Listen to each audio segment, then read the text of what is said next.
Broadcasting Network.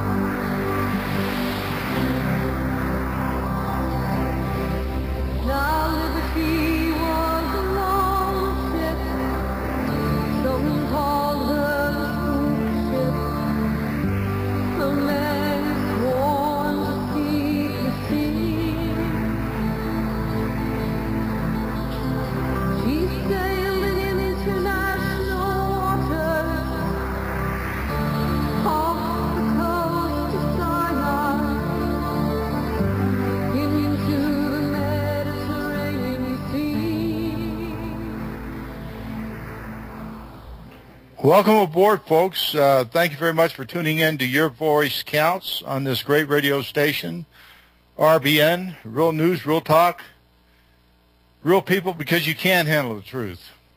And people that can't handle the truth don't need to be listening to this show. The people that want to handle the truth, you're going to be really surprised today. We have on an outstanding, wonderful guest that has agreed to come on Your Voice Counts, and it doesn't get any better than this. I've had so many great guests, and I'm not going to go through all of them, but we've had congressmen and senators, and we've had Undersecretary of State, Undersecretary of the Treasury, and on and on and on, generals, and it's just there's so many people that I can thank, and from the CIA, FBI, and there's just so many people. It would take up the whole 2 hours to recognize all the wonderful people that has agreed to come on Your Voice Counts and tell their story and what they think about what's going on in this beautiful world we live in. Not just this beautiful country, but this wonderful, wonderful world we live in. You know, folks, my guest today, I wanted to get that, on right away, is a very, very proud, honorable man. I had the pleasure of looking at his videos and researching him, and we got Miko Peled on the show. I hope I didn't brutalize that too much, Miko, but we'll get you on just in a few minutes. I have to do USS Liberty business, and then we're going to talk about your life, and especially your book, The General's Son.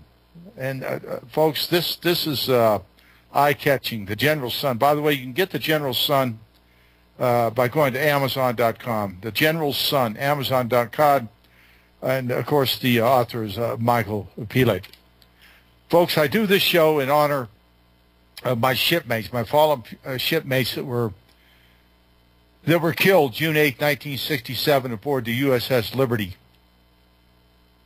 at the hands of the IDF, Israeli Defense Forces.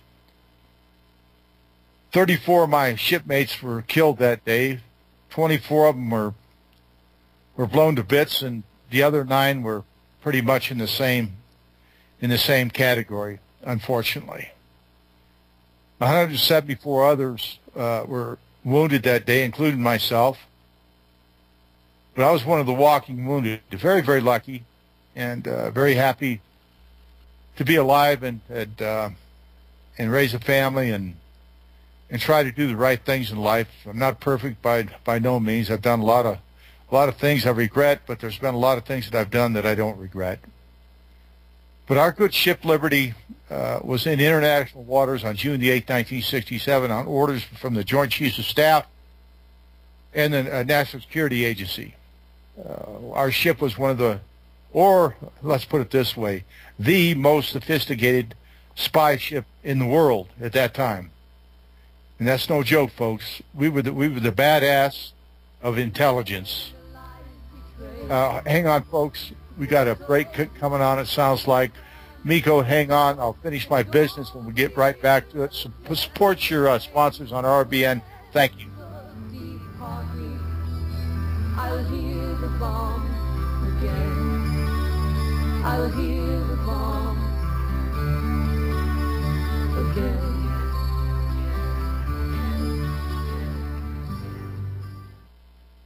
In an emergency situation, would you drink contaminated water? You could if you have the amazing LifeStraw from MyPatriotSupply.com. LifeStraw is the most advanced personal water filter available today. It filters contaminated water from almost any source. LifeStraw is lightweight and compact, perfect for hiking, camping, or in an emergency like a flood. LifeStraw is easy to clean, comes with a 1-year warranty, and has been used worldwide since 2005. Get the amazing LifeStraw personal water filter at MyPatriotSupply.com. Plus, check out Survival Seed Vault, 20 seed varieties for only $37.95, Tatler canning lids, long-term storable foods as low as $69.95, and much more at MyPatriotSupply.com. Enjoy stress-free shipping on all orders over $49. Call 866-229-0927 or visit MyPatriotSupply.com. That's 866-229-0927. MyPatriotSupply.com for emergency preparedness, self-reliance, and food independence. Hey there, my name is Frank Bates. What I'm about to tell you in the next 60 seconds could get me in a lot of trouble. I just created a free video presentation at 123crooks.com that exposes the electricity monopolies and government agencies for what they really are. Incompetent, lying crooks that are counting on your ignorance and fear to keep your power bills criminally high. Some have called this a conspiracy. Others have called it a cover-up. And you'll be shocked to find out how deep the conspiracy goes.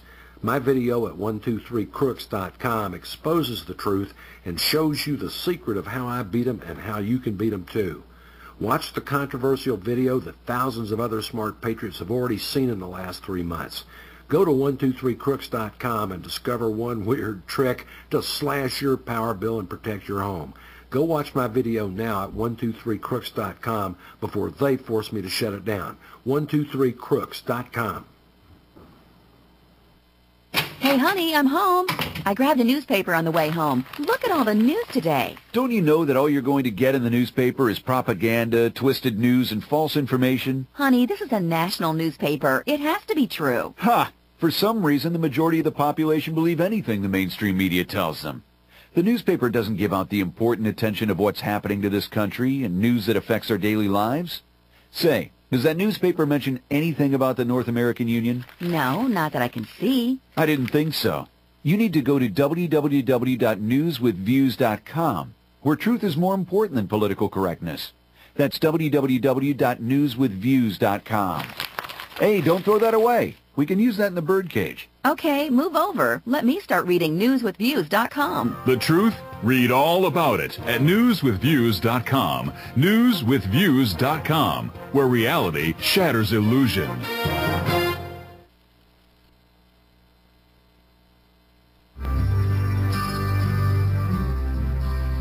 They said that Israeli forces knew not of the liberty's true identity, and so they took advantage of her serenity. They attacked the silent ship, making a 40-foot hole in the starboard, killing 34 and wounding almost 200 more. Their jets sending down merciless napalm. It looked like a Devil's Star War, and the Liberty fell like a wounded and dying lamb. The men and the life betrayed, and their souls were surely damned. And all the fear and the death and the pain will never depart me. I'll hear the bomb again. I'll hear the bomb again. I'll hear the bomb again. Welcome back, folks. Here we go to your voice counts, the first hour of a 2-hour show on Studio B. We are on Studio B. We used to be on Studio A, so, folks, we have moved to Studio B. So remember, if you want to catch our show, you go to that frequency, and anybody out there that has it on AM or FM, of course, you don't need to go through that. But I wanted to finish off here, folks, by getting this business done, which I always do, and I must do it. It's just part of my job here, is to let people know that our government, put us in harm's way, and that unfortunately it was a tragic end to very, very young men that suffered horrible deaths. And there were over 850 cannon and rocket holes in our ship, over 5,000 armor-piercing bullets. Napalm was dropped on our ship, mostly on the starboard side, on the bridge, and a 40 by 40 foot hole that was inflicted on us by the IDF Navy. They had 3 torpedo boats, and they fired a total of 5 torpedoes at us. One hit the starboard side in the direct vicinity of the spook spaces, the spies. And 25 of those spies were blown to bits instantly by that torpedo. They never knew what hit them, or at least I hope they didn't know what hit them, and they didn't have to suffer at all. You know, we're in this all for the justice, and justice means everything. And when we get Miko on there, you'll understand what justice is and his thoughts on it, because I'll tell you, this is a very honorable and loved man.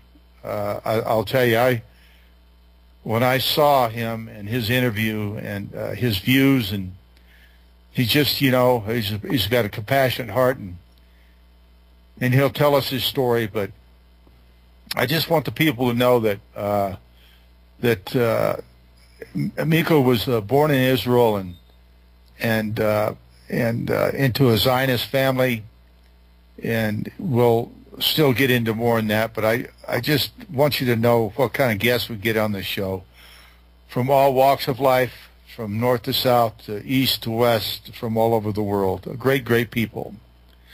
I wanted to thank you, Kat, especially for your wonderful, beautiful, beautiful voice, and all you've done for my radio show. Your voice counts, as being my producer, getting such great guests as you have today, Miko, on my radio show. Your voice counts. And I appreciate that. And I thank your wonderful husband, Rick, and I wish your sister very well. I know she just had a heart attack, and she has gone back home, I understand, and we pray for her, and that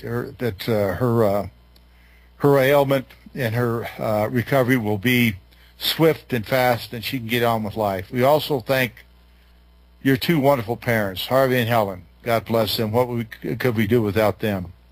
Great people, wonderful people, and they care about this country, and they care about the USS Liberty, and they care about what's going on in the world, as I do.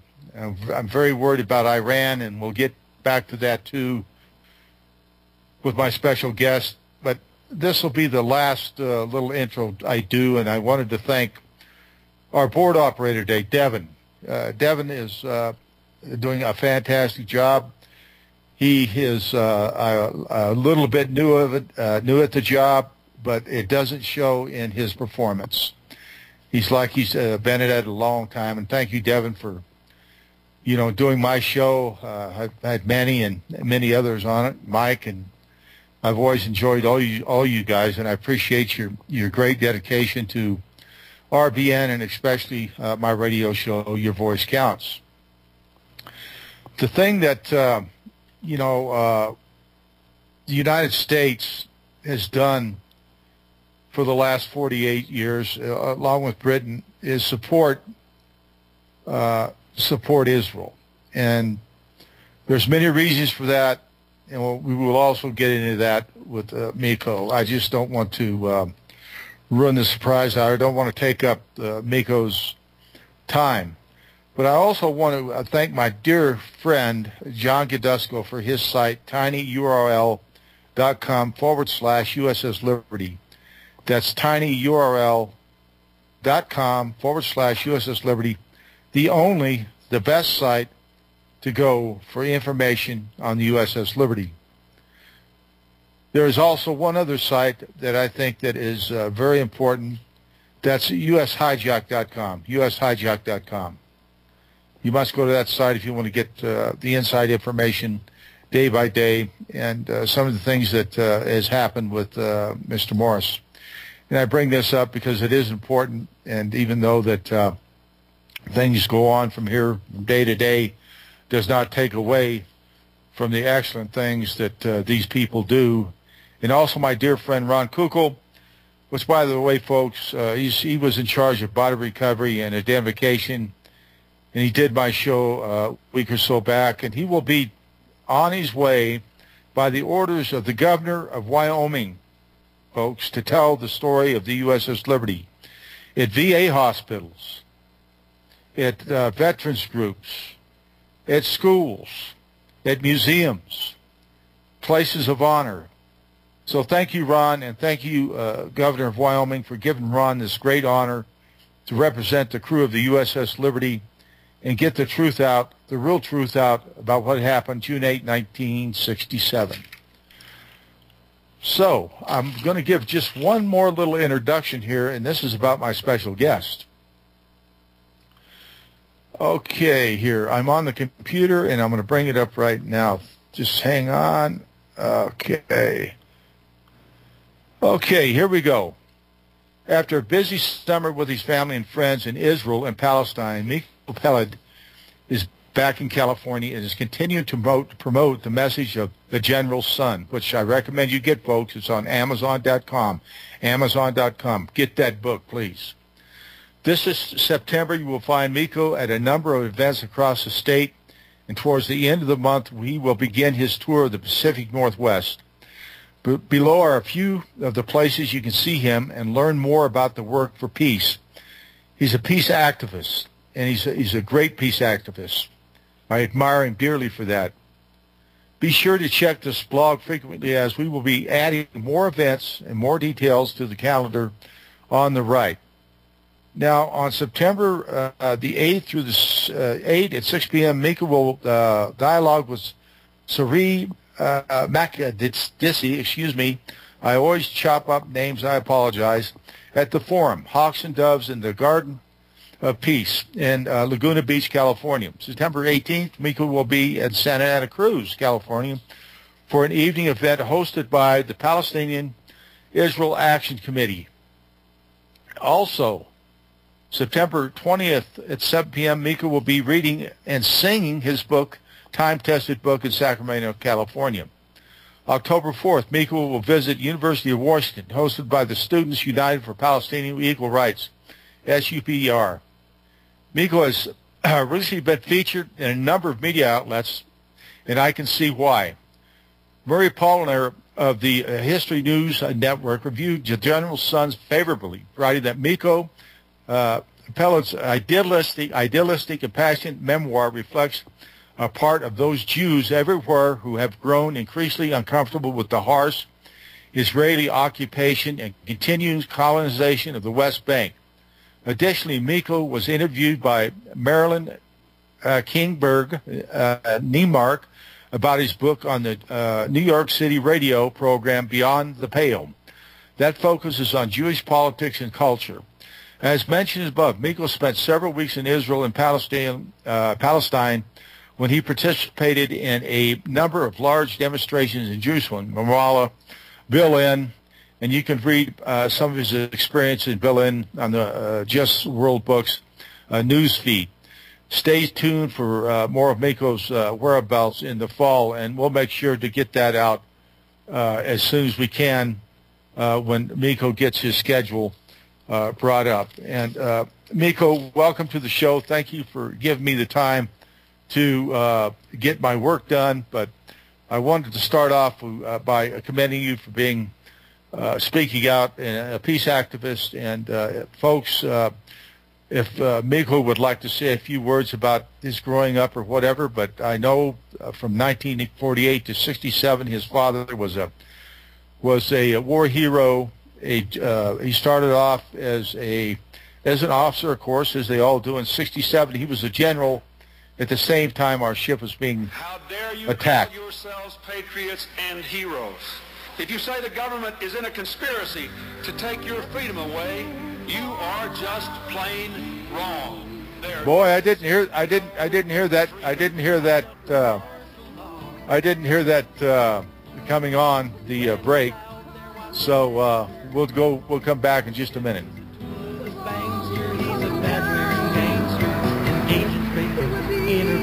Watch out for martial law.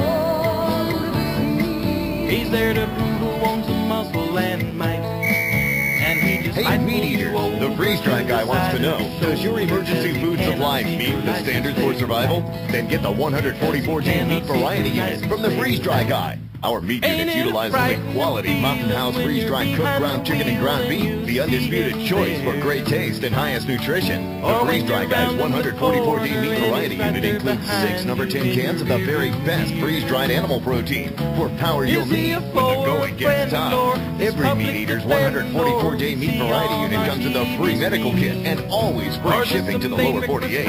Need more than 144 days? See our 1-year plus meat eaters units at freezedryguy.com. And hey, the freeze-dry guy still has LRP rations, but they're going fast. Don't wait until tomorrow. Call now, 866-404-3663. That's 866-404-3663. Or go to freezedryguy.com and meet the standards for survival. Watch out for martial law. Don't answer it! How can I stop these annoying collection calls? Imagine being free from your debt without settling and with no payment plan, no negotiating or filing bankruptcy, and no attorney. What if you could eliminate the risk for all your unsecured debt in about 90 days and keep all your money? You can. It's called Zero Debt Guarantee, and it works. There's no other program of its kind on the planet, and we guarantee the result in writing. Call now, 800-477-9256. Let our team of experts provide you with resources to fight back, stop collection calls, and prevent and stop wage garnishments. And bank ready, if you're facing foreclosure, we can help. Don't go it alone. Get free information now by calling 800-477-9256. Talk to an expert who has also completed our program. Call 800-477-9256 for free info, or go to ZeroDebtGuarantee.com. That's 800-477-9256, or go to ZeroDebtGuarantee.com. Hey, honey, I'm home. I grabbed the newspaper on the way home. Look at all the news today. Don't you know that all you're going to get in the newspaper is propaganda, twisted news, and false information? Honey, this is a national newspaper. It has to be true. For some reason, the majority of the population believe anything the mainstream media tells them. The newspaper doesn't give out the important attention of what's happening to this country and news that affects our daily lives. Say, does that newspaper mention anything about the North American Union? No, not that I can see. I didn't think so. You need to go to www.newswithviews.com, where truth is more important than political correctness. That's www.newswithviews.com. Hey, don't throw that away. We can use that in the birdcage. Okay, move over. Let me start reading newswithviews.com. The truth? Read all about it at newswithviews.com. Newswithviews.com, where reality shatters illusion. Because he's dangerous when he's aiming that gun. He can be dangerous when he's aiming that gun. That boy is dangerous when he's aiming that gun. Well, the time is fine.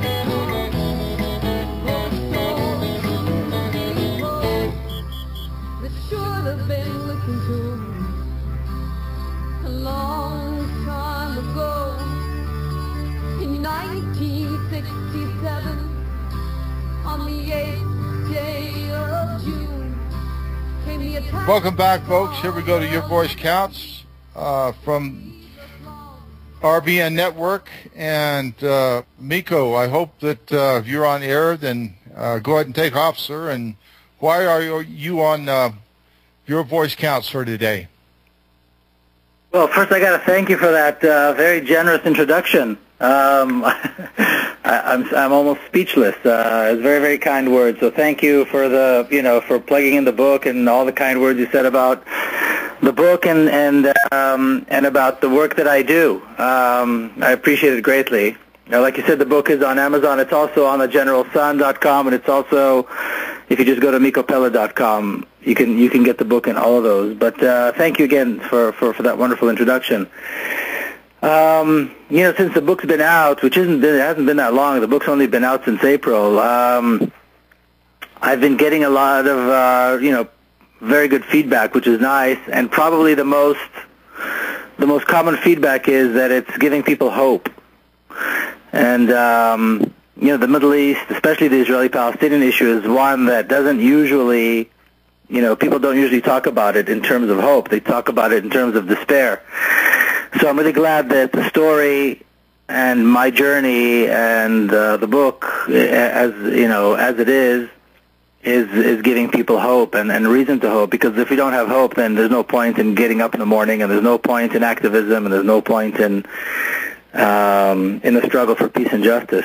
So that seems to be the message, and I'm really glad about that. And of course, the book has two parts.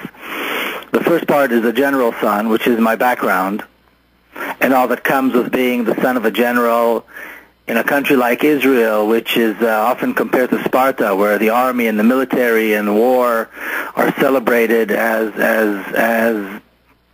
the most important or as the strongest element of the culture. And the second part is an Israeli journey into Palestine, which is my journey into Palestine, which also actually reflects my father's work, because after he retired from a glorious military career, he had a serious change of heart, and he became a peacemaker, and he was probably one of the first prominent Israelis, to talk about the need to recognize the rights of the Palestinians, both within Israel as Israeli citizens, and the Palestinians in the West Bank and Gaza, who deserve their rights as a nation and as a people. So those are the two parts of the book, and of course you can't have one without the other, I think, because that's the story of Israel. And again, like I said, usually when people talk about the Israeli-Palestinian issue, because it is first of all, it's covered in layers upon layers of myth. And so it takes a lot of work to uncover these layers of myth, and to actually get into to find some kernel of truth, to find some sense of what actually took place and what is actually taking place in that country. And by the way, Israel and Palestine is the exact same place. When you look at the map, Israelis call it Israel, Palestinians call it Palestine. It's the same country. And people usually look at it as this mired in trouble and violence and hopelessness. But I think if we take a good look, and again we uncover the myth and look for what is actually taking place, and look for the kernel of truth, then there's reason to hope. And I have to say, the issue of the Liberty, the USS Liberty, it's one more lie, or one more untruth that is being kept, one more thing that's being covered up in these layers and layers of myth on what actually transpired and what actually took place in June of 1967. And I'm sure that one of the reasons that it's being kept a secret and is not publicized and is not talked about is because it goes against the story. It goes against the myth that was created, and I'll talk about that in just a second. But there's this myth out there that, Israel was created as a result of the suffering of the Jewish people, and that any harm that was done to the Palestinians was not done by design, but was done as a result of Palestinian aggression, that the Palestinians have no rights, that they have no claim to the land, that they're not really a people, and there are all these stories and myths about the Palestinian people. But it's interesting because, again, if we uncover and move away the layers of myth, we see, for example, that in 1948, when Israel was created,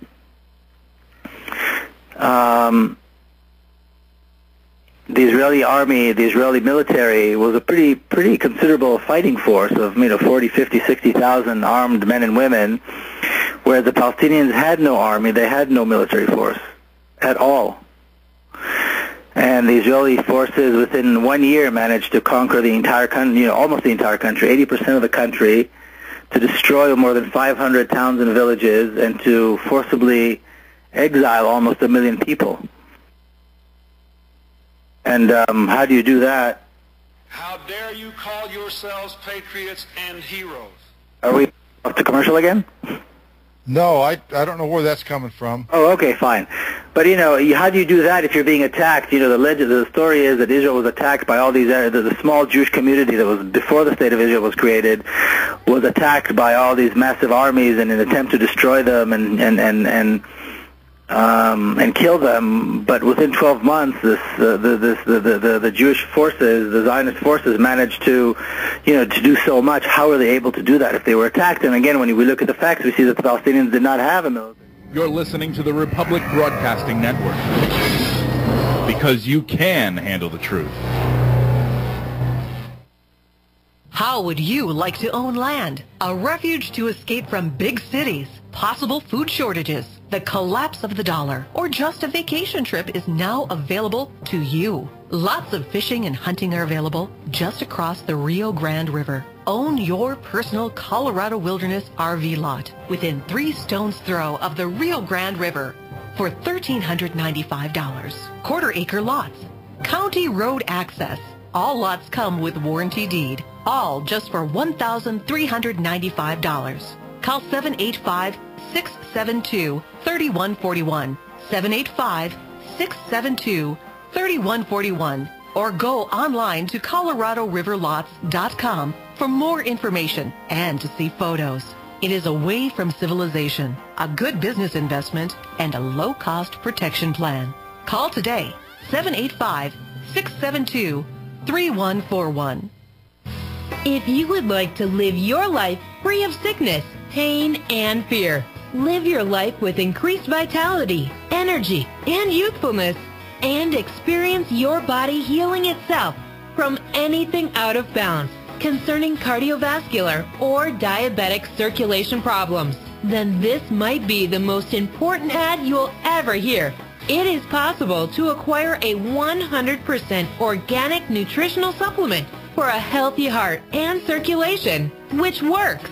It is extremely effective and starts to work within days. For a long and healthy life, order today by calling 866-295-5305. 866-295-5305. A healthy heart is a happy heart. Order online at heartandbody.com. That's heartandbody.com. In 2010, millions of people were awakened to the question of what? Now the next question that remains to be answered is, why in the world are they spraying? An investigative look into one of the many agendas associated with chemtrail geoengineering programs, weather control. Why in the world are they spraying? Premiering and streaming live August 18th at the 3-day event, Consciousness Beyond Chemtrails Conference and Fundraiser in Los Angeles. For more info, go to www.cbclive2012.com. Why in the world are they spraying? Order your copy today at www.whyintheworldaretheyspraying.com. Watch the premiere live August 18th at the 3-day event, Consciousness Beyond Chemtrails Conference and Fundraiser in Los Angeles. For more info, go to www.cbclive2012.com. Why in the world are they spraying? And if you control the weather, you're going to control the planet. It's that simple.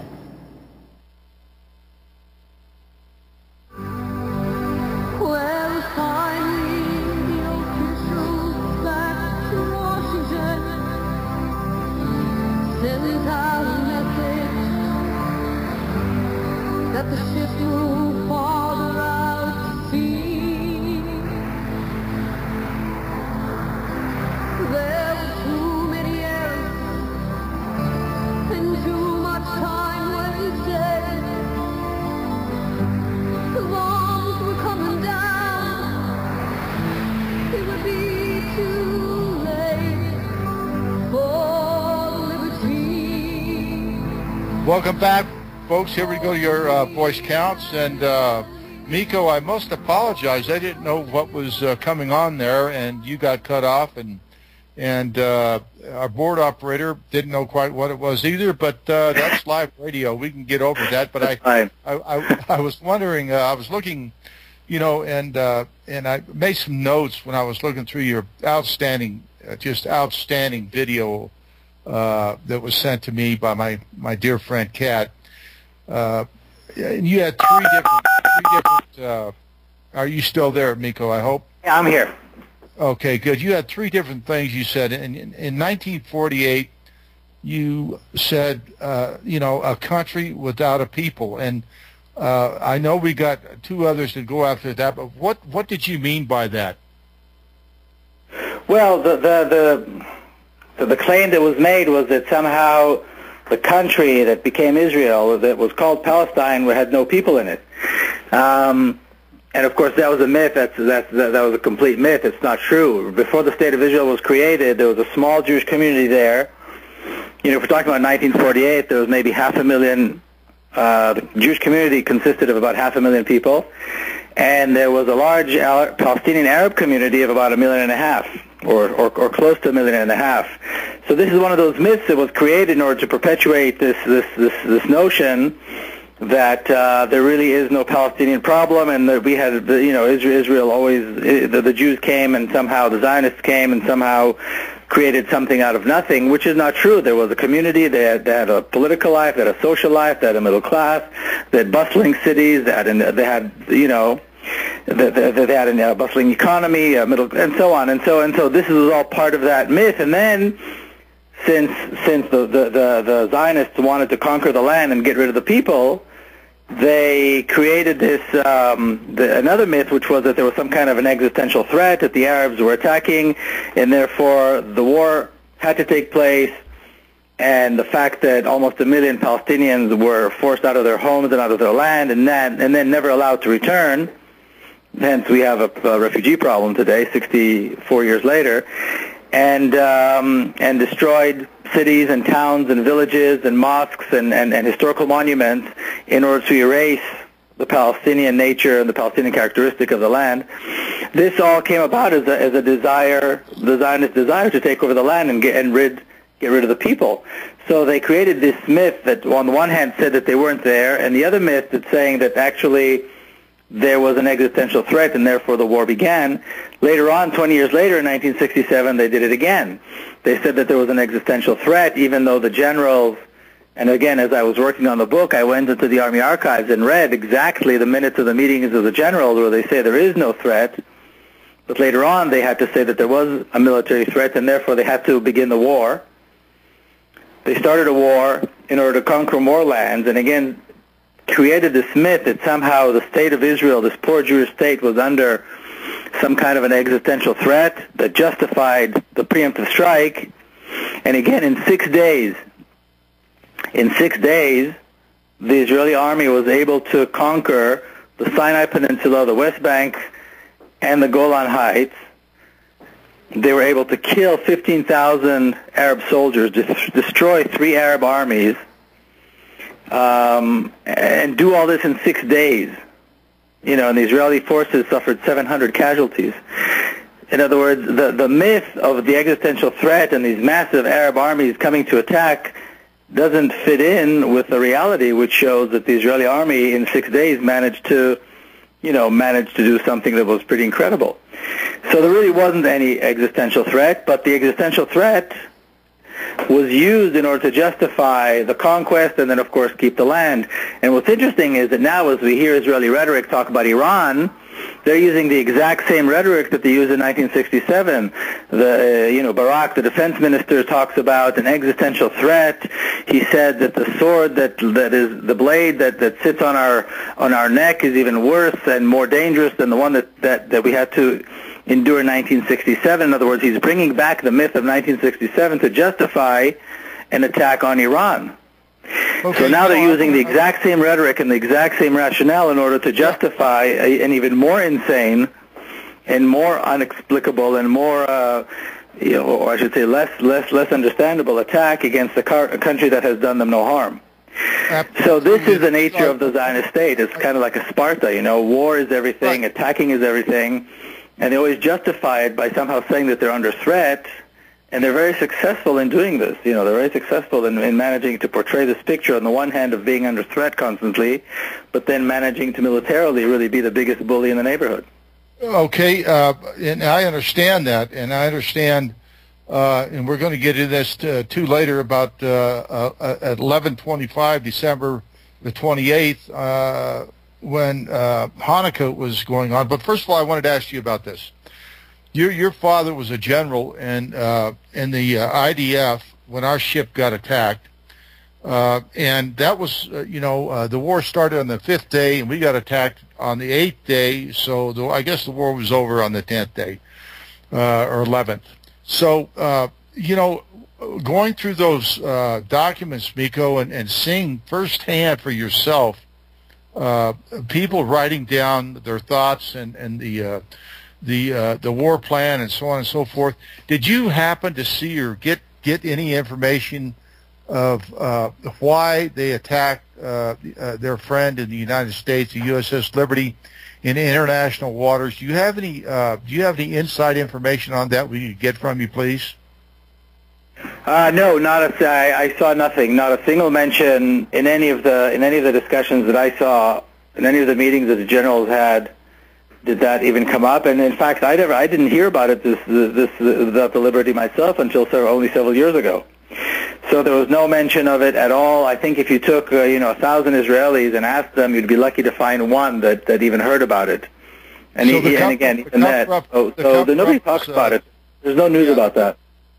The cover-up was in Israel and America, and they did a good job of it. So you answered my question very plainly, and I thought that's what you were going to come up with. But let's not stop there. Let's go on. From 1948, and here we go on to, the '67 war, and go on from there, Miko, please. And it's very interesting. By the way, before I wanted to say that your mother was such a wonderful, wonderful, dear woman when the Palestinians were moved out of their homes, and they were carting off the goods, the rugs, the furniture, and everything else. Your mother was so kind and generous, she would not move into another person's home. And that, to me, is a kind heart. And I commend her for that very much. Well, the interesting thing is, and again, the book, the way the book is, like I said, it's got two parts: the general's son, which is the background, the Israeli background.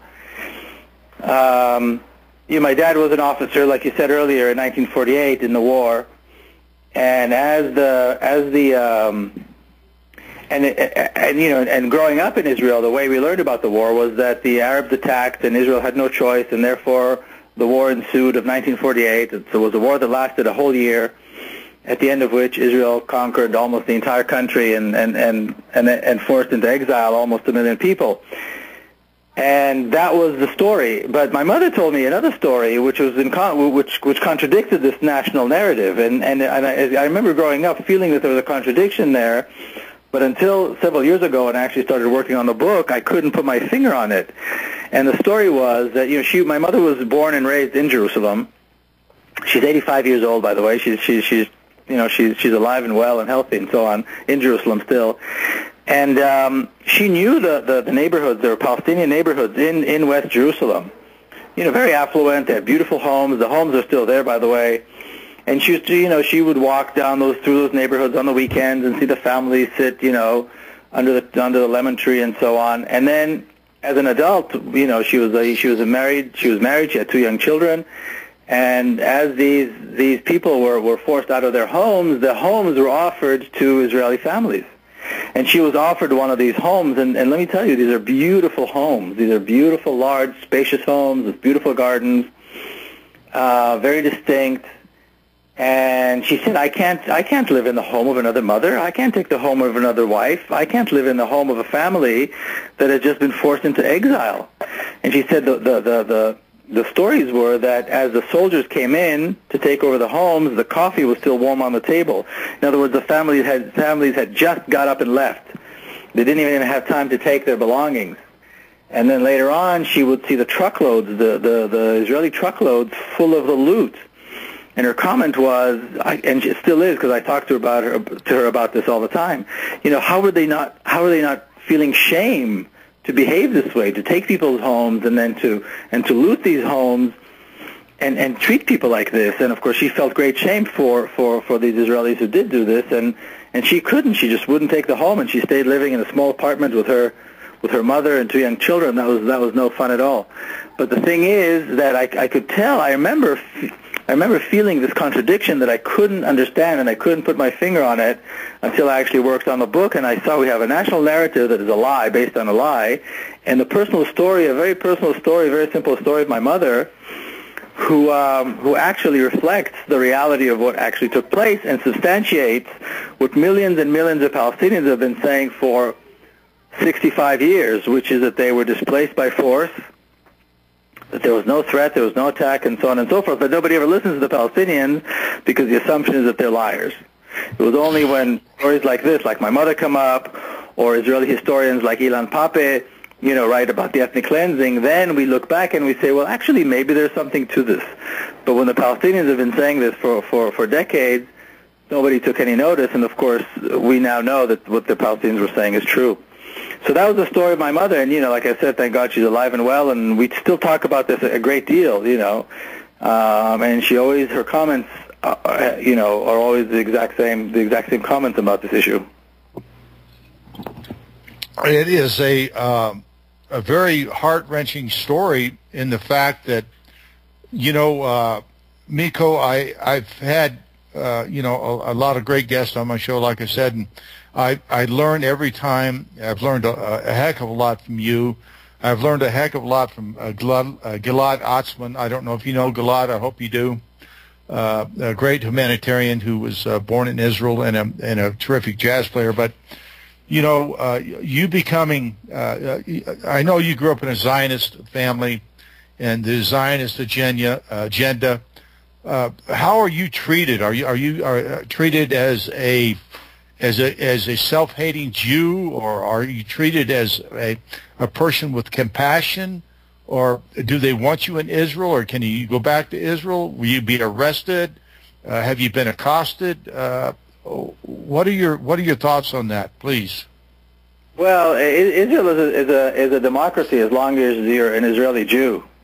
So I have no problem in Israel. I come and I go as I please. I say what I please. I write what I please, and people don't like what I say. I get arrested. I've been arrested several times, but only during protests in the West Bank. When I protest with Palestinian friends and other Israelis, then the army usually comes in and arrests us. So I've been arrested several times like that. But there's no comparison to the treatment that I get as an Israeli. You can't compare that to the treatment that a Palestinian gets when he gets arrested at the same protest. The Palestinians get beat up, they get thrown in jail for indefinite lengths of time. At night, the army raids their homes and destroys them. So, I mean, there's no comparison. I get arrested. Sometimes they put me in handcuffs, sometimes they don't, and by the end of the day, I'm home. So it's more of a hassle than anything else, but there's no comparison in the treatment that I get to the treatment that a Palestinian would get being in the exact same place and doing the exact same thing. Because, again, for Israeli Jews, it's a democracy, and that's kind of the way that is. Jewish communities don't like what I say, certainly not, but I will say this. I've been on the road quite a bit since the book came out. I'm going to be on the road even more in the coming months. And many of the events that I go to are actually organized by Jewish communities, progressive Jewish communities, and there seems like there's a rejuvenation of many of the older Jewish activists who have kind of been around for a long time and now are kind of excited again to organize events and speak out, because the connection between Jews and the state of Israel is a rather new phenomenon. I mean, originally Jews thought that the Zionists were crazy. And it was only through a lot of work that the Zionist movement was able to do is to bring in all these Jewish communities, mainstream Jewish communities, into their fold. And I think that there's going to be a trend over the next few years of more and more Jewish people who are going to leave this fold, leave this Zionist fold, realizing that the Zionism and the state of Israel are really not what Jewish people stand for, and they don't represent the values that Jewish people espouse in general. So there's a lot of progressive Jewish people and Jewish communities that do invite me and do participate in events that I go to, and of course there are many of the mainstream Jewish communities that don't like what I have to say, but that's their problem. I think I always tell people having been involved with this in the last couple of years in speaking and writing and activism, I've made more friends than I've lost. In other words, I've met many more wonderful people than I've lost. So I'm not really worried about whether or not Jews call me this or Israelis call me that. I don't think it's important. Well, that's interesting because with your views in being a peace activist, a person that cares about not just the Palestinians, but the Israelis, the Americans. I think you care about all humanity. That's just the way it is, the way it sounds to me. And I just, I'm very taken back by that, because it is a teaching tool, a very great teaching tool for America, for the communities in the United States to understand that, hey, just because of Benjamin Netanyahu, or I could call him Netanyahu, I guess I will, wants a war with Iran, bad. And I'm afraid that I don't know who that guy is. Sounds like it's another commercial. No, we're not on commercial. That was some guy hacking into us. And we are going into commercial. I'm sorry, but we'll get right back to it in just a minute, Miko. So hang on, and we'll get you on the other side. Bye-bye.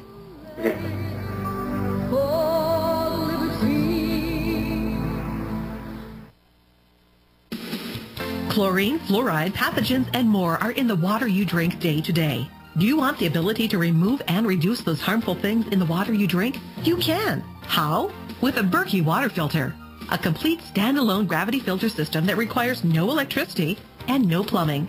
Use for emergencies or for every day. Berkey systems come in 7 different sizes. Where can you get one? From GetBerkey.com. That's GetBerkey.com. With the purchase of each system, you get 50% off accessories, such as fluoride filters, water level spigot, and sport bottles. Plus free shipping on all orders over $25. For a limited time, get 5% off all ceramic systems when you use coupon code RBN. Call Get Berkey at 855-GET-BERKEY. That's 855-438-2375. Or visit GetBerkey.com. That's GetBerkey.com. As many of you know, natural supplements are fantastic for your body and have 0 side effects. You need to restore your body's natural balance. TerraVim strives to carry only the highest quality dietary supplements and natural vitamins that can be beneficial in helping your body recover from the impact of daily stress, allergens, illness, environmental pollution, and the aging process. Why buy from TerraVim? Simple. TerraVim provides a rewards program. Earn $1 for every $10 spent, free health consultations, free shipping on all orders, and an additional 10% discount on every order when you mention the coupon code RBN. Call 866-647-4372. That's 866-647-4372, or go to TerraVim.com. That's TerraVim.com. TerraVim, the best supplements on earth. In times like these, you can't depend on the government to keep you warm and fed, but you can depend on the Vermont Bun Baker to do just that. With the Vermont Bun Baker, you'll never be in a situation where you can't cook, bake, fry, boil water, or heat your home, all at the same time. One of the most revolutionary cook stoves, wood stoves ever, the Vermont Bun Baker is available with or without soapstone veneer, a natural stone that retains heat and radiates it back into the room once the fire is out. A beautiful addition to your home. The Vermont Bun Baker has an efficiency rating well above 75% and qualifies for the wood stove tax credit. For more information, watch the Vermont Bun Baker on YouTube and live stream, or visit us at www.vermontwoodstove.com. You can also reach us by calling 1-866-SOAPSTONE. Don't ever be hungry or cold because the power's gone out. With a Vermont Bun Baker, all you have to worry about is what's for dinner.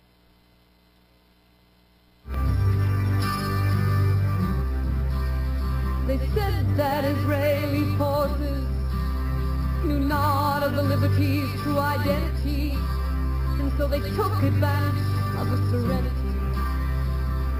They attacked the silent ship, making a 40-foot hole in the starboard, killing 34 and wounding almost 200 more. Welcome back, folks. Here we go to Your Voice Counts with our very, very, very special guest, and I just am very, very happy to listen to him and what he has to say, and You know, listen, man, we're all in the same skin, one way or the other. You know, we all love our families, we all love our nations, we all love our countries, but not all the time they do the right things. So when they don't do the right things, they bring innocent people into it, and they hurt other people. And I was interested when I was watching your YouTube, Miko, that you were telling me about the soldiers that were taught from a very young age to be brutal, to not care about who they pushed around, women, men, or children.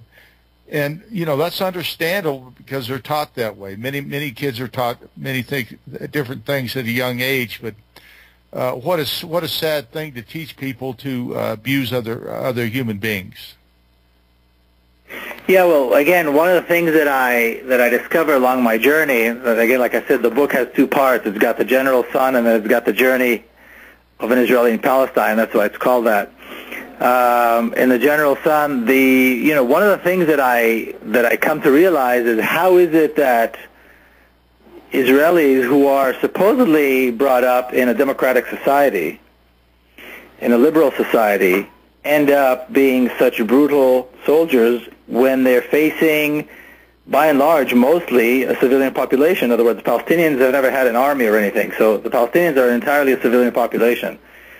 Yet the Israeli army, and what is the army made of? When we say the army, people think of this creature, this thing.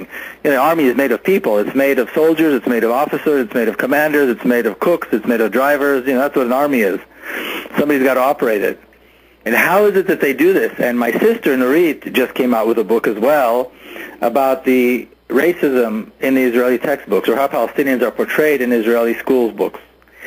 And it's what's frightening about what she found. She's a professor, she's an educator, she teaches at the Hebrew University in Jerusalem.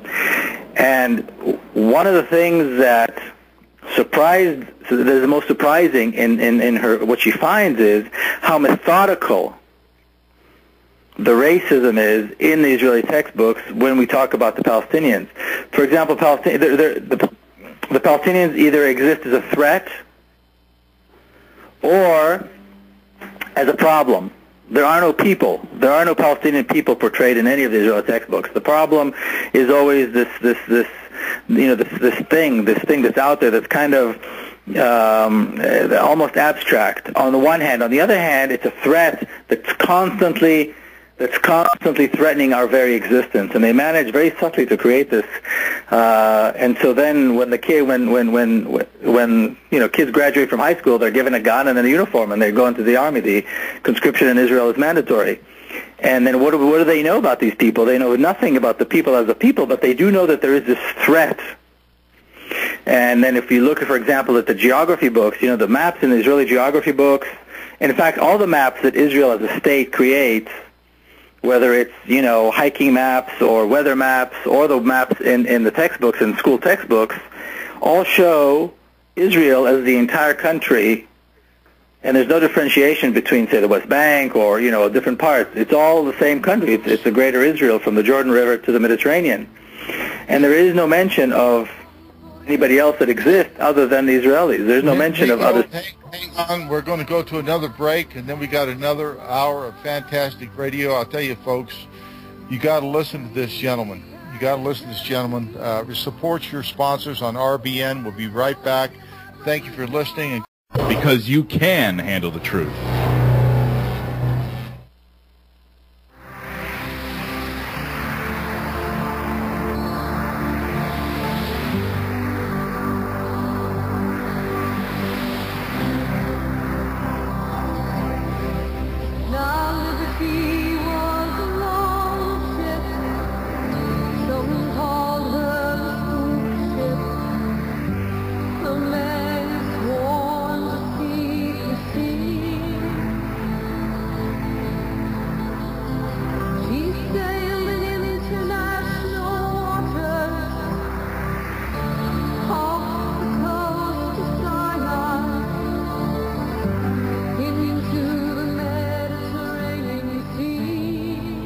Welcome back, folks. Here we go to Your Voice Counts. Thank you for hanging on, and thank you for Miko Peled for being on this wonderful station, RBN, Real Truth, Real News, because you can handle the truth. And people listen to this show because they want the truth. They desire the truth. They want education, and you are giving us a very explicit and honest education. And you know, if you would go back, Miko, please, to our last session when you were talking about the conscripts that are being, put in the Army, men and women, and they really have no training as far as compassion, other than the fact that the Palestinians are the bad guys and we're the good guys. It's like the old days in America.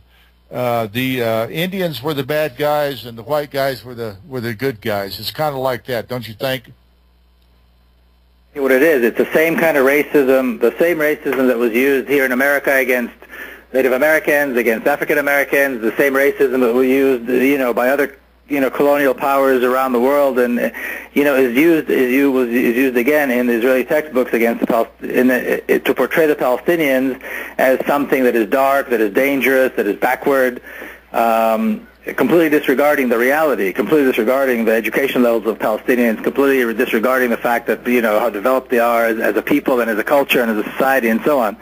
So Israelis have no clue when they go into the army, but they know that there's a threat, and they know that this country is our country, and as Jews, as Israelis, and that Palestinians are really just a threat. And that's a big part of the problem, and that's how they're able to do this. And so the education system, the Zionist education system that was put together very meticulously as a racist education system, is one of the arms, one of the aspects of the state of Israel that enables this reality to continue. The other arm, of course, is a bureaucracy. There's a massive bureaucracy that deals with the Palestinians in a very racist way. I mean, within Israel, you have about 1.5 million Palestinians who are actually citizens of the state of Israel, but there are close to 30 different laws in the law books that discriminate against them, and then there's an entire culture of discrimination against them. So in terms of finding jobs, in terms of finding housing, a young Palestinian couple can't get a mortgage in Israel, for example. I mean, can you imagine a young couple getting married, wants to buy a house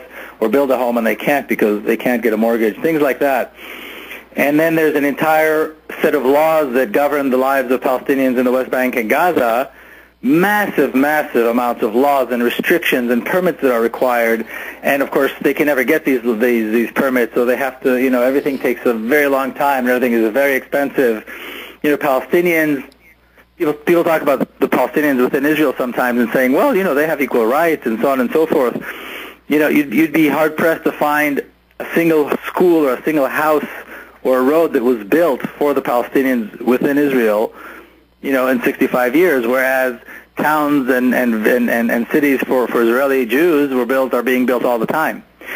So there's an inherent racism, and there's a whole bureaucracy that deals with it and makes it and enables this to go on. And then you've got the forces, the security forces and the army, which are brutal and have no problem killing civilians and are hardly ever brought to justice. I mean, from time to time, a soldier may be brought to justice, but by and large, when Palestinians are killed, civilians are killed, the soldiers know that they're free, that no harm will be done to them. They won't be brought to justice. So, and this is how the Zionist state is able to maintain this, and at the same time, they've got a great PR system that works here in America and makes it seem like it's this wonderful democracy that's fighting evil. We're going to go to a break here. Hold that thought. I appreciate that, Miko, and it's very important that we get back to this subject.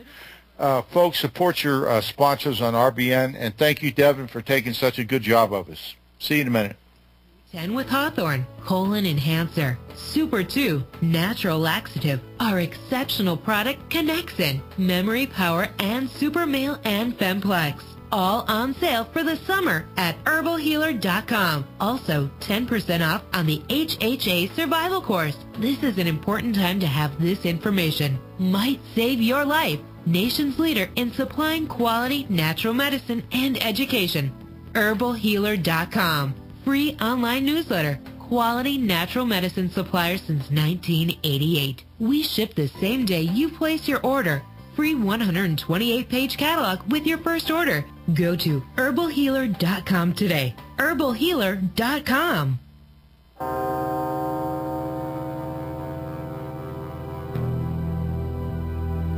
Aerial spraying, chemtrails, the modified atmosphere, heavy metals and pesticides, carcinogens and chemical fibers all falling from the sky. You have a choice to keep your body clean. Detoxify with microplant powder from hempusa.org or call 908-691-2608. It's odorless and tasteless and used in any liquid or food. Protect your family now with microplant powder. Cleaning out heavy metals, parasites, and toxins. Order it now for daily intake and stock it now for long-term storage. Visit hempusa.org or call 908-691-2608 today.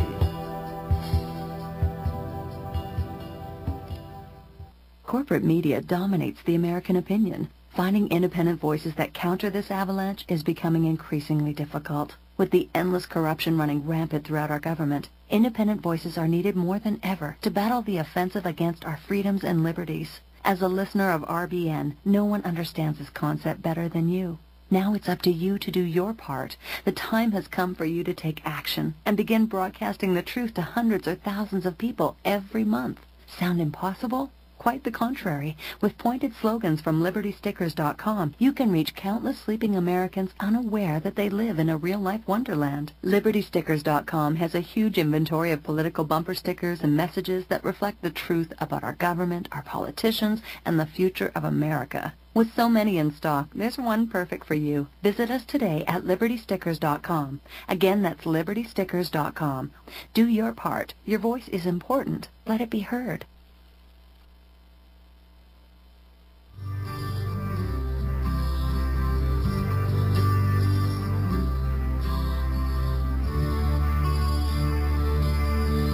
Well, the time has finally come for the story to be told that should have been listened to a long time ago. In 1967, on the 8th day of June, came the attack of the Liberty and the needless loss of many of the crew, and the Liberty fell like a wounded, dying man. The men in the life betrayed, and their souls were surely damned, and all the fear and the death and the pain will never depart me. I'll hear the bomb again. I'll hear the bomb again.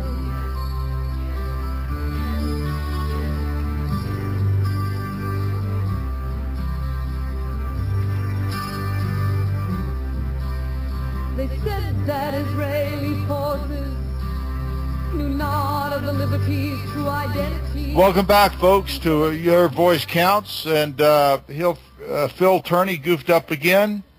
He turned off his microphone. Well, what's new? I goof up several things a week, but I hated to do it then, but it doesn't matter because this beautiful voice of Cat Faber in Minnesota telling the songs and the truth about the USS Liberty. And I was thinking, Miko, at the break when you were telling me that these conscripts, these young people, very rarely get in trouble for hurting or killing or destroying homes or whatever. And I was thinking back into 1967 when 34 of my shipmates were brutally slaughtered and 174 other wounded, including myself, and they got by with it scot-free. I wonder if that same blood, that same vigor towards their very best friends in the whole wide world, the United States of America, would make them conscious or unconscious, or they just didn't care about killing Americans on the high seas. And that is a question that all the survivors have slept with and wondered about for the last 45 years. And, sir, I'd like your thoughts on that, if you could please give them. You know, I mean, it's heartbreaking. It's heartbreaking. I mean, what can I say? It's just heartbreaking. There's really no excuses can be made, and nothing anybody says can justify what happened there. And again, nobody talks about it. Nobody knows about it. I dare say that the people who actually fired the rockets and dropped the bombs on the USS Liberty, I don't know, never said a word to anybody because nobody knows about it. And I would dare say that, I mean, I hope they have nightmares. But I've seen Israeli soldiers and Israeli Air Force pilots,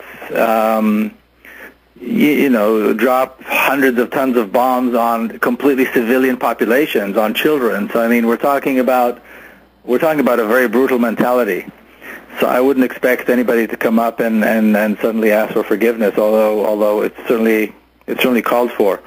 You know, this is a problem. You know, Israel somehow always manages to portray itself as a democracy. If you ask any Americans, they'll say, "Oh yeah, Israel is a democracy. It's the only democracy in the Middle East."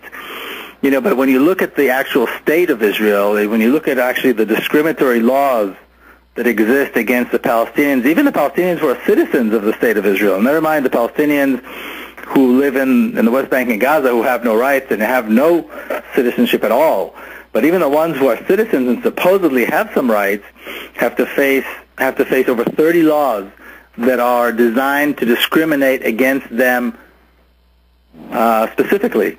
So we're talking about an environment that is really not a democratic state. It's not a democratic environment. And I think, you know, just to kind of put a slightly more maybe optimistic and kind of talk about the hope that, like I said in the beginning, people find in the book, I think what we need to strive for, what we need to talk about is a transformation of the Zionist state where all the Israeli Jews have rights, really, into a state that includes everyone. Because what people don't know is you've got about 5.5 million Palestinians and about 6 million Israelis living all really governed by the same country but under different sets of laws. Israeli Jews live in completely democratic society, whereas Palestinians have laws that make their life hell. Well, that needs to be changed. That needs to be changed into a state where everybody has equal rights, where everybody is a citizen with equal rights. So it's not a Jewish state, it's not an Arab state, it's a state of its people. And the citizens all have the right to vote, they all have the right to become, you know, to serve, they all have the right, just like anybody else in any other democratic country, irrespective of their religion, irrespective of their national identity, and so on. And this is really the key. The key is realizing Israel is not a democracy. The Zionist state is not a democracy. It will never compromise. It's on an ongoing. It's an ongoing campaign of ethnic cleansing and discrimination and murder of civilians on an ongoing daily basis. And that needs to change into a state where everybody has the rights and everybody has equal rights and equal responsibilities. And it has to be transformed, like South Africa was transformed from an apartheid state where only whites had rights and the blacks didn't, into a democracy where everybody has equal rights. This is exactly, or here in the United States, where African Americans, you know, had no rights, and of course the law had to change, and things changed in America after the civil rights movement. The same kind of thing same kind of transformation has to take place in Israel. Except in Israel, you have to realize that half the population are not Israeli Jews. And they talk about the need to have a Jewish state. Well, perhaps there is a need or there is a right to have a Jewish state, but you can't have a Jewish state when half the population is not Jewish. Half the population are Palestinian Arabs. You know, and they're just as educated, and they're just as civilized, and they're just as cultured, and they're just as willing to work, and so on and so forth, just as productive as the Israelis are. So that, I think, has to be the emphasis. That, I think, has to be the topic. That has to be the thing we talk about, transforming this notion of a Jewish state, which is very racist, really, into a real democracy. And then, you know, like similar to what they did in South Africa, you have to have some kind of a Truth and Reconciliation Commission where all the people who conducted these crimes, the generals and the officers and the secret police, come up and you know, have their day in court and pay for the crimes that they committed, because they committed crimes, they continue to commit crimes. And the Liberty, of course, is one example, but there are endless examples of crimes against civilians. You know, Israel has thousands and thousands of political prisoners who are Palestinians who sit in Israeli jails in violation of countless of international laws. Nobody says anything about that either. Well, why you know, I think the reason they don't say anything about it is because of the American power in this country, Israeli power in this country, by, of course, AIPAC, ADL, ICE, and on and on and on, that, you know, Israel can do no wrong, and if you do not obey the that agenda, you will be voted out of office. You're no longer needed, and it is, we are led by the nose with the brass ring by the state of Israel, and I think that anybody that counters that or doesn't believe that is sadly mistaken, because of what we've done to a people, the Palestinians and others in the region, all for the sake of Israel, is despicable and dishonest and murderous. So I think the government of the United States must change their views towards a democracy, or in Israel, you know, the only democracy, they say, and bring all sides together if they would. But the ADL and AIPAC and Abe Foxman and those people like that don't want it, including Benjamin Netanyahu, who wants us to get in a war with Iran and Syria, which is serious business. Now, Iran is not a pushover like Iraq or Afghanistan. This is serious stuff, and I don't want to see it happen. And what is the message we give to people by, you know, fighting war after war after war, all for the state of Israel? Miko, please, can you help me with this? Yeah, I mean, I keep thinking of the 75 million Iranians who have done no harm to nobody, and you know, never hurt a soul. Yet they are constantly waiting to be bombed. You know, there's sanctions imposed upon them for things that they never did, and this is seriously impairing their economy. They're seriously impairing their people on a daily basis. And now they are hearing about an impending attack, who knows from where, from Israel, from the U.S., and all this, they've done nothing wrong. And they know very well what took place in Iraq only a few years ago, and the entire country was destroyed again for no reason at all. So I feel for those 75 million Iranians who are sitting there today wondering what in the world is going on, and how are we going to survive this. And you're right, you know, the American policymakers are all held captive by this very strong bully of an Israeli lobby. Now, bullies are bullies because they're allowed to be bullies. You know, somebody enables them. You know, the defense industry here in America makes a lot of money off of these conflicts. You know, stockpiles of weapons have to be used in order that new ones would be sold. So, I mean, there's a quid pro quo here, where everybody, you know, the United States government and the weapons industry and Israel are all working hand in hand. Oh, okay, we're going to go to a break in just a second here, Miko, but you can keep on talking until the music comes on. Okay, I'm probably going to have to kind of get going here in about 10 minutes. So is that okay? Sure. I didn't realize it was going to be quite this long. No problem. We'll okay, go good. to the end of the hour. How's that? Jerry That would be, Jerry and his family, like you, are very concerned about world conditions and have gathered many emergency preparedness items, including turtle tough shelters. We have added 2 24-foot turtle tufts to our supplies and feel very secure knowing our large family is ready for whatever the future may bring. Turtle tough shelters are not tents. They are permanent yet portable 4-season geodesic frame shelters that are as strong as a cabin at a fraction of the cost and are easy to set up, take down, and move anywhere. Available in 2 sizes, Get your Turtle Tough shelter and accessories included at TurtleToughShelters.com. That's Turtle, T-U-F-F Shelters.com. Or call 801-623-3288. That's 801-623-3288. Or see them online at TurtleToughShelters.com. Turtle Tough Shelters, your all-season home away from home. Hey there, my name is Frank Bates. What I'm about to tell you in the next 60 seconds could get me in a lot of trouble. I just created a free video presentation at 123crooks.com that exposes the electricity monopolies and government agencies for what they really are. Incompetent, lying crooks that are counting on your ignorance and fear to keep your power bills criminally high. Some have called this a conspiracy. Others have called it a cover-up. And you'll be shocked to find out how deep the conspiracy goes. My video at 123crooks.com exposes the truth and shows you the secret of how I beat them and how you can beat them too. Watch the controversial video that thousands of other smart patriots have already seen in the last 3 months. Go to 123crooks.com and discover one weird trick to slash your power bill and protect your home.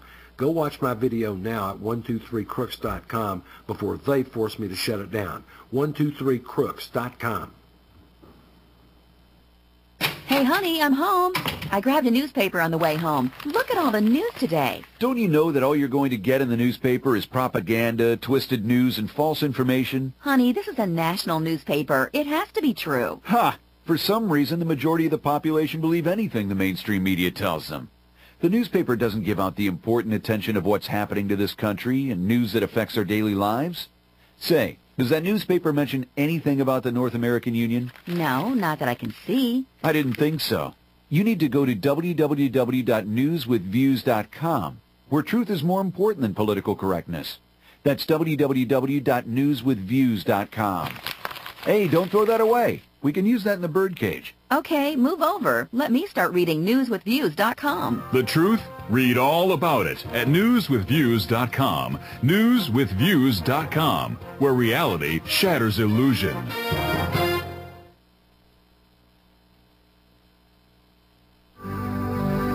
Well, finally, the open truth back to Washington sends out a message. Your voice counts on RBN. I appreciate you listening. My guest is going to have to take off here in just a few minutes. We got about, I don't know, a 5-minute run here, Miko. And if you would like to, give us a little bit of your insight and your intellect into how are we going to save this country? How are we going to save the people of the Middle East from a huge conflict? Because I know Russia and China are gearing up, and they're not going to let the United States or Israel push them around. So how do we get around this from getting into World War III?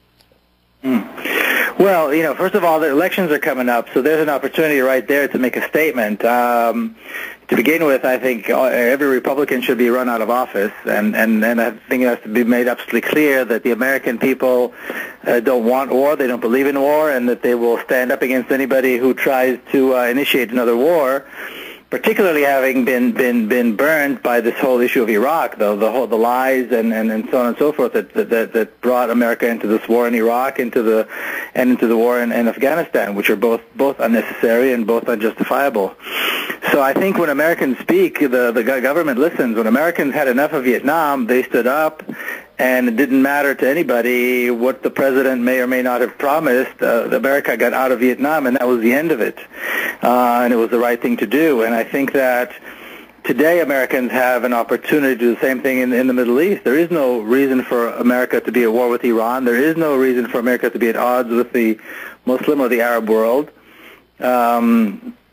And I think Americans have an opportunity to stand up and say this, as the elections are coming up, and change the conversation. I mean, politicians think that they have to talk about the war and be tough and threaten in order to gain votes, which is absurd. Americans are much smarter than that. And like I said, when Americans speak, the government listens.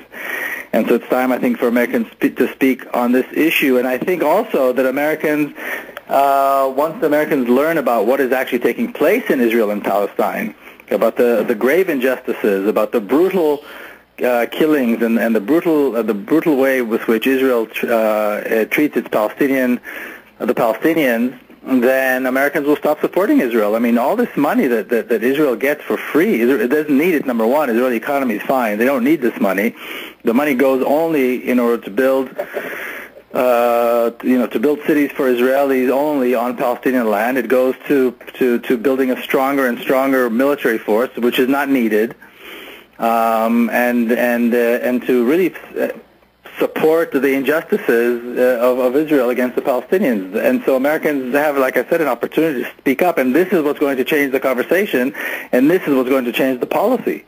And I think every time there's an election coming up, and this is a big one, and this is an important one, we have an opportunity to speak up. And I think on this particular issue of the war on Iran, Americans have to stand up and as one voice, unequivocally and clearly stating that this war is not acceptable. The discussion of war is not acceptable. The sanctions on Iran have to be dropped.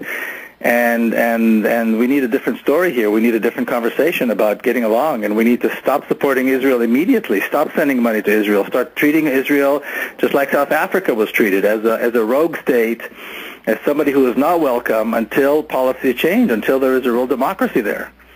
And again, Americans are learning. Americans are becoming more interested. Programs like this are becoming more prevalent, and of course are very, very important.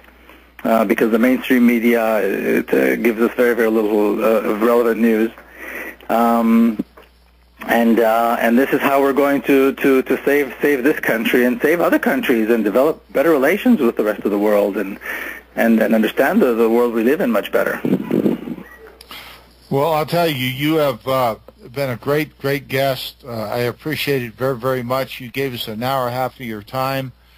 And, hopefully we can get you back on again. But I got to tell you, sir, I just have so much respect for you and your honesty and your humanity, your love of your country, your love of our country, the love of your children.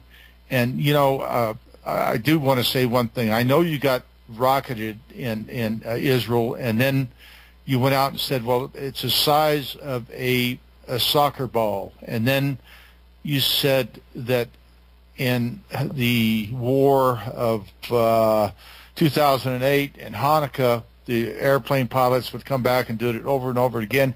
But 1,000-pound bombs would destroy the whole everything, all villages, everything. One-ton bomb.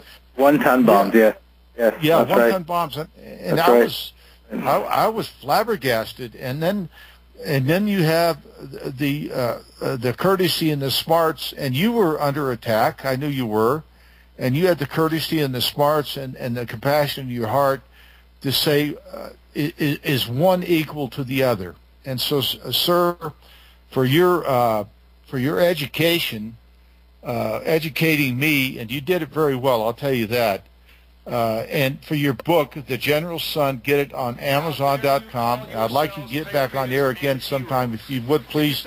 Miko, I wish you every great thing that can happen to a human being in life, for you, your family, your extended family, and let's hope that this world will come to some kind of agreement where we don't have to get in a war, all for the state of Netanyahu at this time that is begging for war. So God bless you, sir. God bless America. Thank you. I'll have you back on air again sometime, hopefully.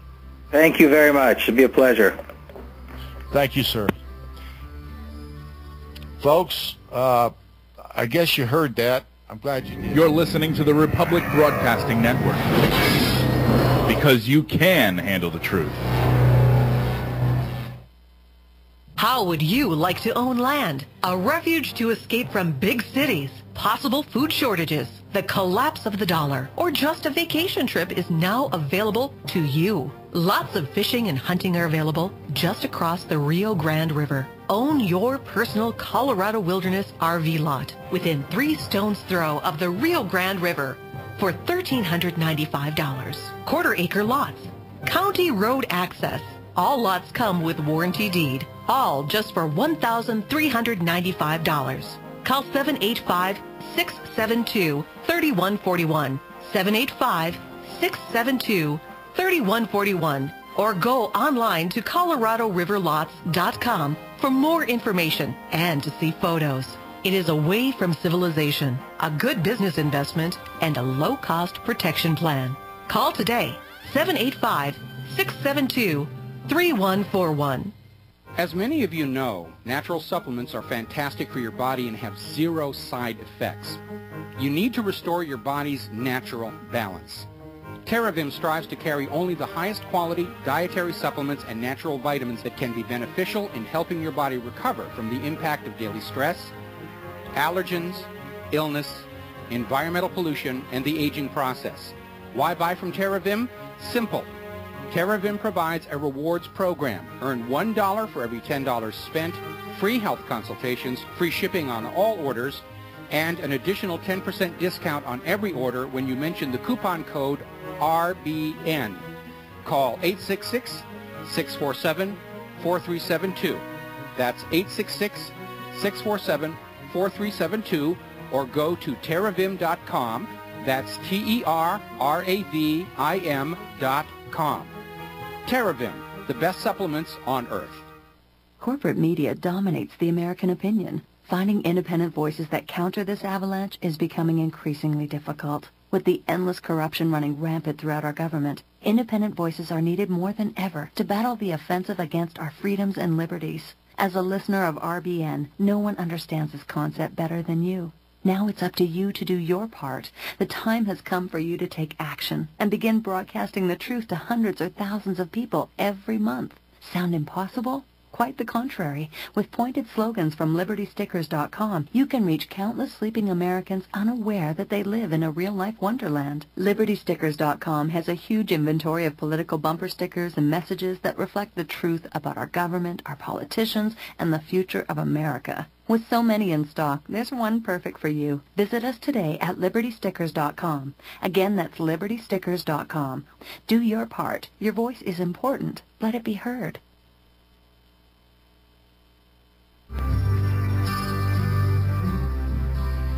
They said that Israeli forces knew not of the liberty's true identity, and so they took advantage of the serenity. They attacked the silent ship, making a 40-foot hole in the starboard, killing 34 and wounding almost 200 more. Their jets sending down merciless napalm. It looked like a devil's Star Wars, and the liberty fell like a wounded and dying lamb. The men and the lies betrayed, and their souls were surely damned. And all the fear and the death and the pain will never depart me. I'll hear the bomb again. I'll hear the bomb again. I'll hear the bomb again.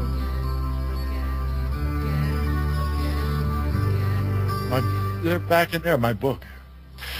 Welcome aboard, folks. Here we go with Your Voice Counts. What an interesting hour and a half with a man that grew up in a Zionist household, that grew up between a rock and a hard place. And he became a person of peace. He became a person of truth. And he became a person of love of his fellow man. And I don't think that happened overnight. I think that's born into you. He saw enough, he learned enough, and he couldn't stand it. He couldn't stand it anymore, folks. He couldn't stand being part of something that he didn't believe in. You know, he couldn't stand the Palestinians being screwed over. He certainly couldn't stand Rachel Corrie getting run over by a bulldozer. And he definitely didn't stand the deaths and destruction of little children doing nothing but going to school. And I'll tell you a little bit about that in the video. The attack that he talks about, December the 28th, December, that was December 27th in 2008 during Hanukkah at 11:25. That's when the attack started in Gaza. 15,000 people were killed or over. And that's when the little kids, that's when the kids went from school to home or to school and then back to home. Why they would choose to go and attack at 11:25 with 1,000-pound bombs, as he said, that destroyed not only just a little bit, but blocks. I mean, literally blocks. Can you imagine? And he says that the odor, the buildings being dropped like matches, and the people suffering as they did. I mean, it is just too sad to imagine. Now, are we gonna continue on this road? Are we going to go down this road with our elected officials, our bought and paid for elected officials? You know, I just can't, stand the thought of our taxpayers' money being used to kill anybody. I'll support it to kill a rapist or a murderer or somebody that beats up an old person. You bet I'll support them. They get what they deserved. But to drop bombs on innocent people that have no way to fight back, Miko mentioned in that video about these rocket bombs. And she says, well, they go all over and they do this and they do that, but there were some children that were hurt, and they were more scared than hurt. But that's still a trauma on the children in Israel. Even these bottle rockets they send off, it's a trauma. I mean, it's a terrible trauma, and I hate that for them. But I also hate the trauma of being obliterated by jets day after day after day after day by the state of Israel, vis-a-vis paid for by an American Express card without a limit from the United States government. And as I've said before, no one should be allowed to get by with cold-blooded murder on anybody, including innocent civilians, the Palestinians. They shouldn't be treated as garbage. They shouldn't have their water supplies cut off. They shouldn't have their homes demolished. They should live equal. But as Miko said, there's two different people. There's the Palestinians that are not worth anything, and the Israeli Jews that are their masters and kings. I feel that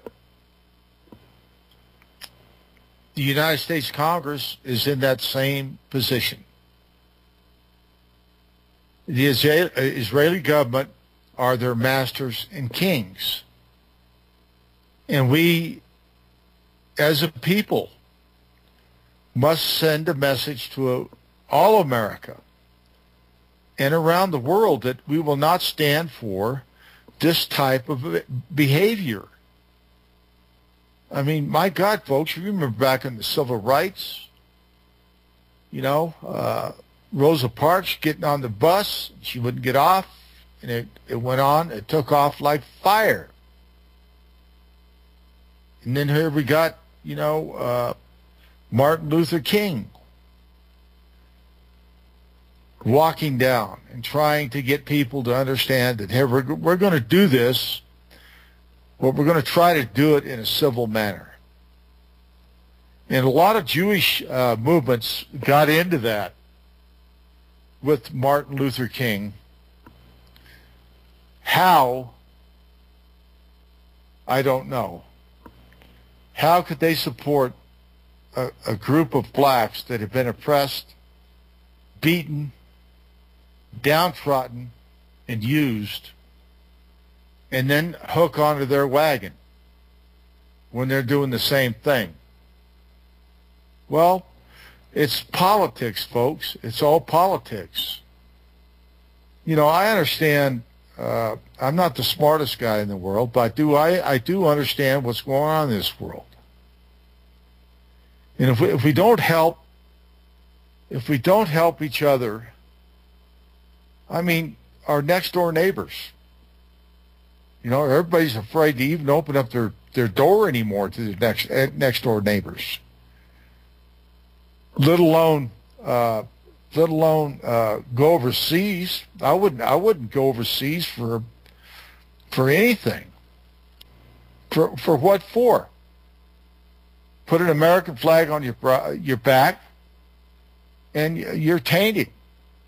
And I'll tell you why you're tainted.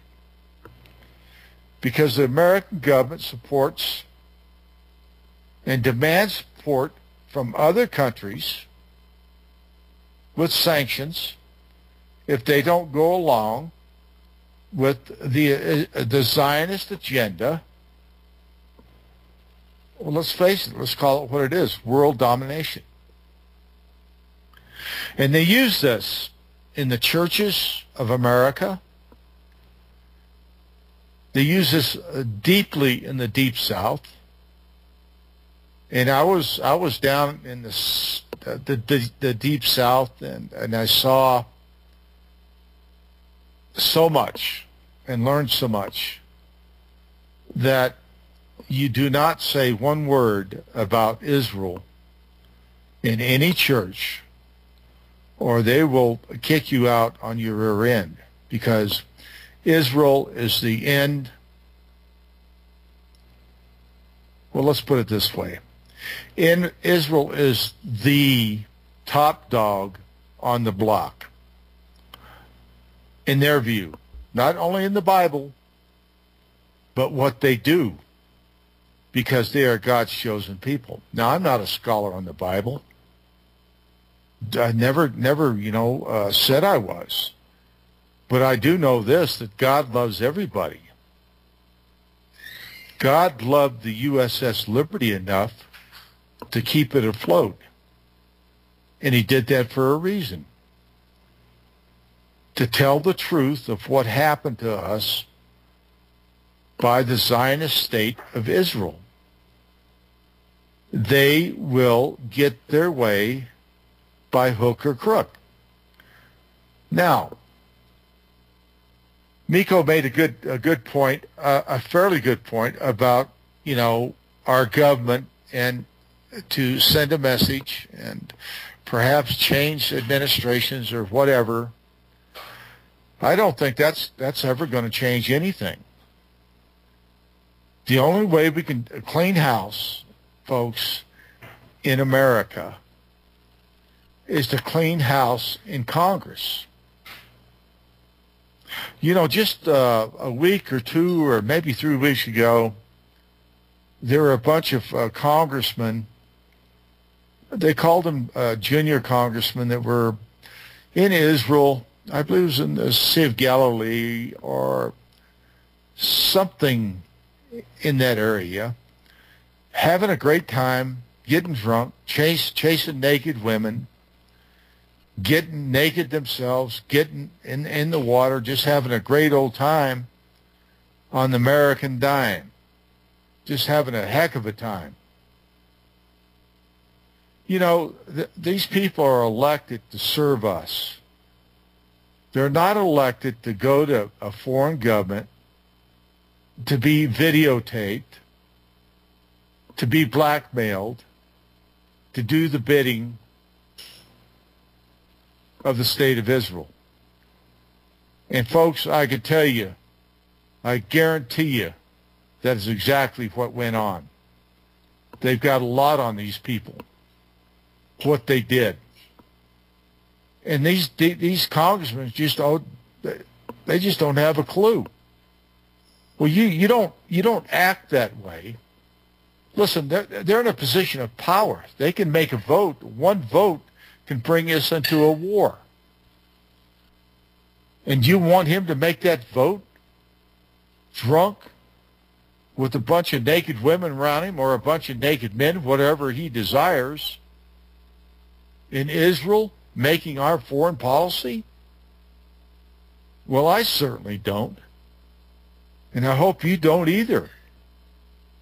We have an obligation to this country, obligation to the United States of America. We have an obligation to our servicemen and women. They're giving up their lives as we speak, all for the state of Israel. How many men and women have been killed and destroyed by shrapnel, blinded, burned, spoon-fed for the rest of their lives, all for the sake of Israel? How many men aboard the USS Liberty have been shunned by their government when all we want to do is get the truth out, folks?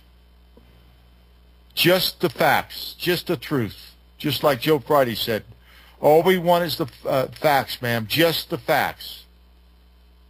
And we've asked to go in front of Congress just to give them the facts. And they say no. No. Because it was a mistaken identity. When the crew says BS, that's a total lie. And this government knows it. It was not a mistaken identity. The government of Israel tried to murder 294 souls aboard the USS Liberty doing their job in international waters, and the government of Israel got by with it. Just as Miko was talking about, these soldiers, they don't care what they do because there's no repercussions. They can do anything they want. Nobody gets prosecuted for it. Well, hey, you know, they still have Nazi hunters out looking for people that were in concentration camps. And they're still looking for him. And if they get him, they'll bring him to trial, as they should be. Well, what's wrong with bringing the people that murdered Americans on the high seas to trial? Is Israel exempt from murder? Is Israel exempt from killing people on the high seas? Is Israel exempt for killing people on a Turkish ship going on a peace mission to deliver goods? The people don't have no goods in Gaza? I mean, come on, folks.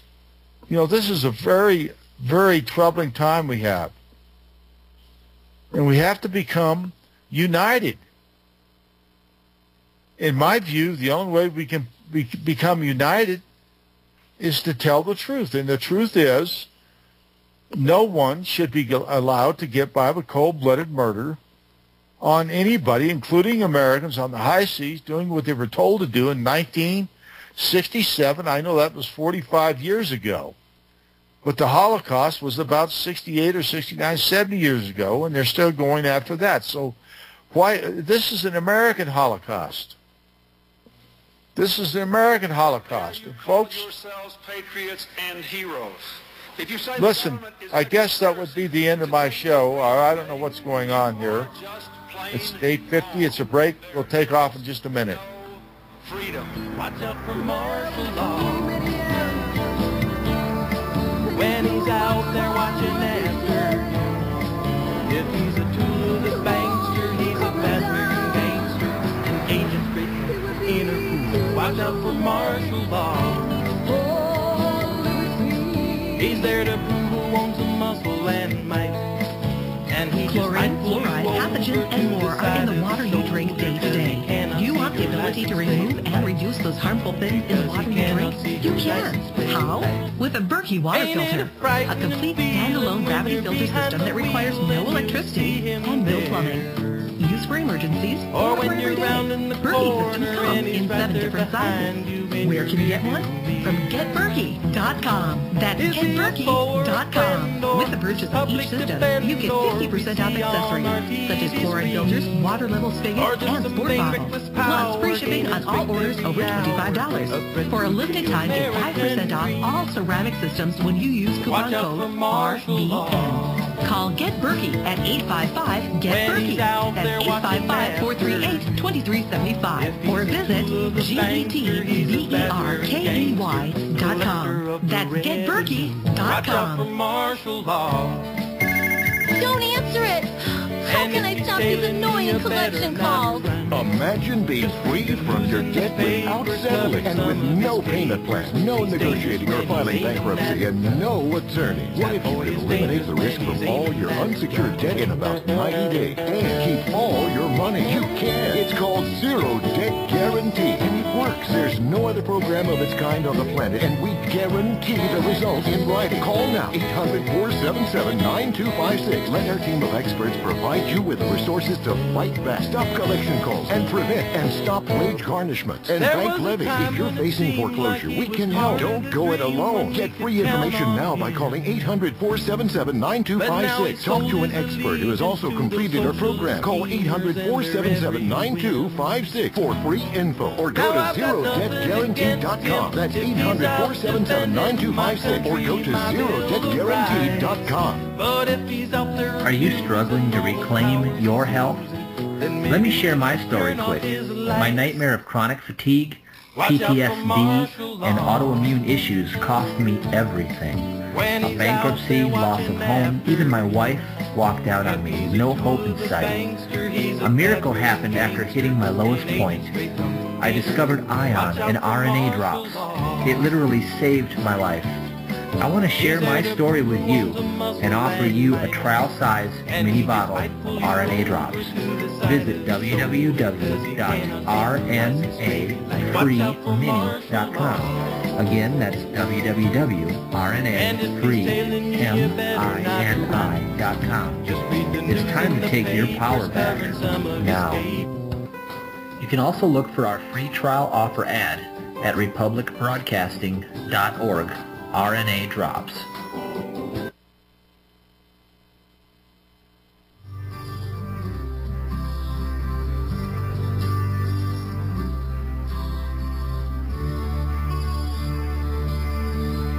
Well, the time has finally come for the story to be told that should have been listened to a long time ago. In 1967, on the 8th day of June, came the attack of the Liberty and the needless loss of many of the crew. And the Liberty fell like a wounded, dying lamb. The men in the life betrayed, and their souls were surely damned. And all the fear and the death and the pain will never depart me. I'll hear the bomb again. I'll hear the bomb again.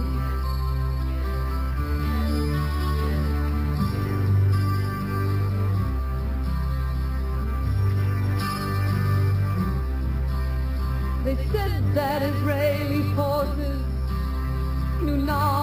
liberty's true identity, and so they took advantage of the serenity. They attacked the silent ship, making a 40-foot hole in the starboard, killing 34 and wounding almost 200 more. Their jets sending down a merciless napalm. It looked like a devil's Star Wars, and the liberty fell like a wounded and dying lamb. The men and the lies betrayed, and their souls were surely damned. And all the fear and the death and the pain will never depart me. I'll hear the bomb again. I'll hear the bomb again. I'll hear the bomb again. Here we go, folks, to the show. Thank you, Kat, for your beautiful, beautiful songs again. Thank you very much. And thank Miko Peled, his wonderful, tribute and his recount of what's going on, what's been going on. And, we have gone through a little bit of a transition here. I don't know exactly what happened. We got stepped on during the commercial with somebody else's stuff, but that just happens sometimes. So it's no big deal, nothing to worry about. But the thing of it is, go to the show. This is an important one, a very important one, please. And remember that the USS Liberty crew is not good. We're not revenge. We're out for the truth. And the truth will set you free. And I hope that all of you out there listening, read my What I Saw That Day. Order my book. Go to 888-698-8706. That's 888-698-8706. What I Saw That Day. If you want to learn the real truth of what happened about aboard the USS Liberty, that is the book to get. And we're looking forward to next week, as we always do, on Fridays. And be safe out there. Take care of yourselves. It's America. Thank you for your time tonight, and we'll see you next week. Bye.